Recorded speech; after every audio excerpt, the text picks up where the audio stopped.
Okay, बिस्मिल्लाहिर्रहमानिर्रहीम and अस्सलाम वालेकुम। तो कल हमने डिस्कस किया था ईस्टर्न क्वेश्चन। तो आज हमारा लेक्चर है origins of first world war. उसके बाद हमारा शुरू होगा यूरोपियन हिस्ट्री पार्ट 2, जिसमें हम वॉर्स एंड जो है दूसरे टॉपिक्स डिस्कस करेंगे।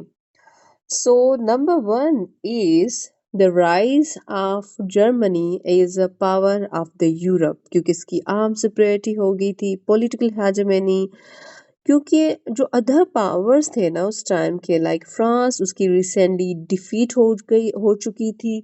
लाइक हम देख चुके हैं ट्रीटी ऑफ फ्रैंकफर्ट में।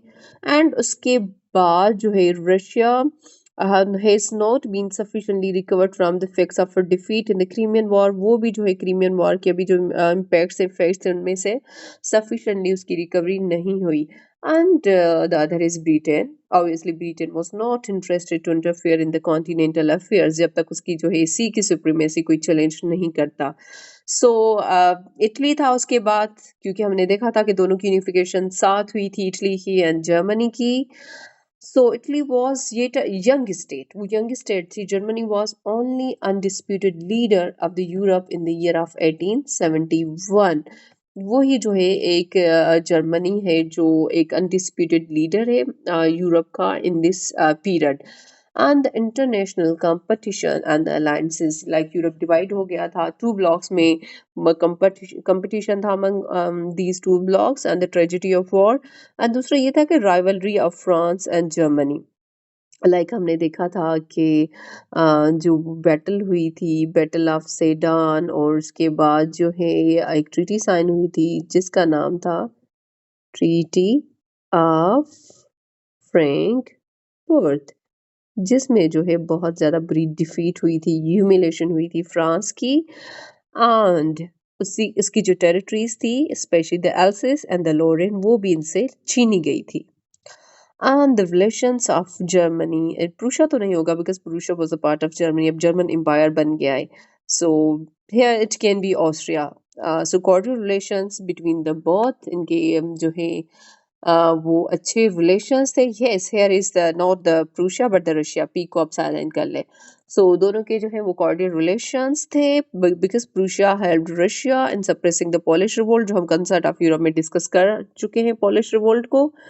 And the other is Germany and the Austria. तो ऑस्ट्रिया के साथ भी इतने कोई बुरे रिलेशंस नहीं थे, क्योंकि ट्रीटी ऑफ जो प्राग हुई थी तो उसमें लीनियंट टर्म्स रखे थे बिस्मार्क ने, like after the Prusso-Austrian War, is compared to the Battle of Sedan. So she earned the gratitude।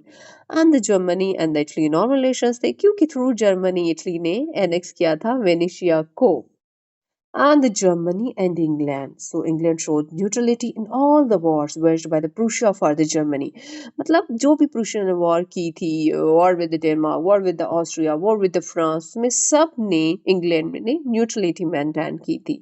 So Bismarck knew that as long as the Germany did not challenge the British supremacy at the sea, England would not be hostile to the Germany। क्योंकि Bismarck को पता था कि जब तक Germany जो है वो चैलेंज नहीं करता सुप्रीमेसी इंग्लैंड की इन द सुप्रीमेसी इंग्लैंड की इन द सी, तो तब तक जो है इंग्लैंड खामोशी रहेगा। So in a nutshell, Germany and Russia quite friendly थे। Number 1, England, Austria and Italy were neutral, ये न्यूट्रल थे। Only France was hostile to Germany.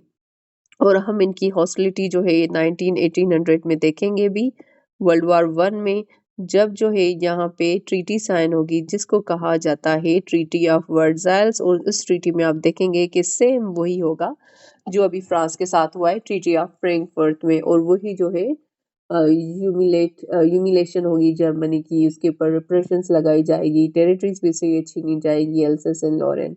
So it was all about the origin of First World War। In the next lecture, series of lecture, जो है हम European history जो part 2 के topics हैं वो हम डिस्कस करेंगे।